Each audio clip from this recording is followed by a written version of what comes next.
राजस्थान में पंचायत और नगर निकाय चुनाव आखिर कब होंगे? क्या चुनाव में हो रही देरी सिर्फ प्रशासनिक मजबूरी है या फिर इसके पीछे सियासी रणनीति भी छिपी है?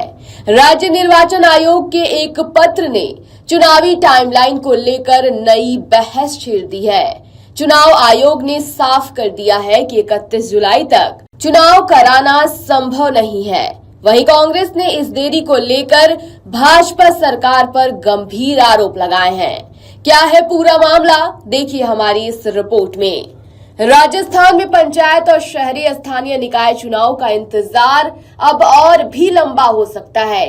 राज्य निर्वाचन आयोग ने पंचायती राज विभाग को भेजे अपने पत्र में स्पष्ट किया है कि पंचायत और नगर निकाय चुनाव कराने के लिए उसे कम से कम 90 दिनों का समय चाहिए, यानी 31 जुलाई तक चुनाव कराने की संभावना लगभग खत्म हो गई है। आयोग का कहना है कि ये समय तब से गिना जाएगा जब राज्य सरकार पंचायतों और नगर निकायों में अनुसूचित जाति, अनुसूचित जनजाति, अन्य पिछड़ा वर्ग और महिलाओं के लिए आरक्षण का अंतिम निर्धारण कर दे।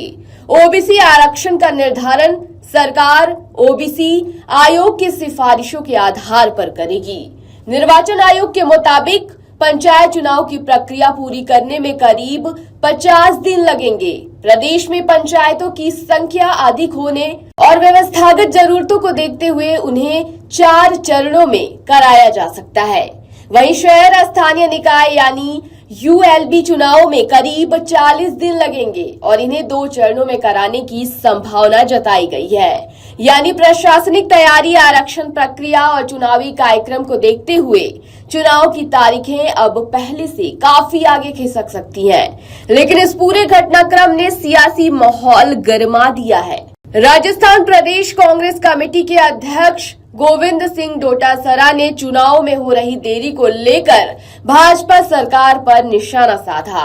उनका आरोप है कि सरकार जानबूझकर चुनाव टाल रही है। डोटासरा का कहना है कि सरकार वन स्टेट वन इलेक्शन की सोच के तहत स्थानीय निकाय चुनाव में देरी कर रही है। उन्होंने ये भी आरोप लगाया है कि सरकार समय पर जरूरी आंकड़े उपलब्ध नहीं करा रही, जबकि निर्वाचन आयोग बिना आवश्यक आंकड़ों और आरक्षण प्रक्रिया पूरी हुए चुनाव नहीं करा सकता।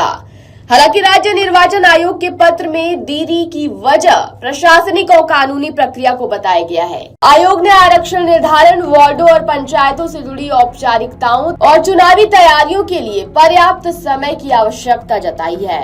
अब सभी की नजर राज्य सरकार के अगले कदम पर है। सरकार कब आरक्षण प्रक्रिया पूरी करती है और ओबीसी आयोग की सिफारिशों पर फैसला लेती है, उसी के बाद चुनाव कार्यक्रम का रास्ता साफ होगा। फिलहाल इतना तय है कि राजस्थान के पंचायत और नगर निकाय चुनाव अब तय समय पर नहीं हो पाएंगे। आयोग इसे प्रशासनिक और कानूनी प्रक्रिया की जरूरत बता रहा है, जबकि विपक्ष इसे सरकार की राजनीतिक रणनीति बता रहा है। ऐसे में आने वाले दिनों में ये मुद्दा राजस्थान की सियासत का बड़ा चुनावी विषय हो सकता है। आपके राज्य की खबरें, आपके शहर की खबरें सबसे पहले जानने के लिए देखते रहें अमर उजाला। चैनल को सब्सक्राइब जरूर कर लें और पाएं हर अपडेट।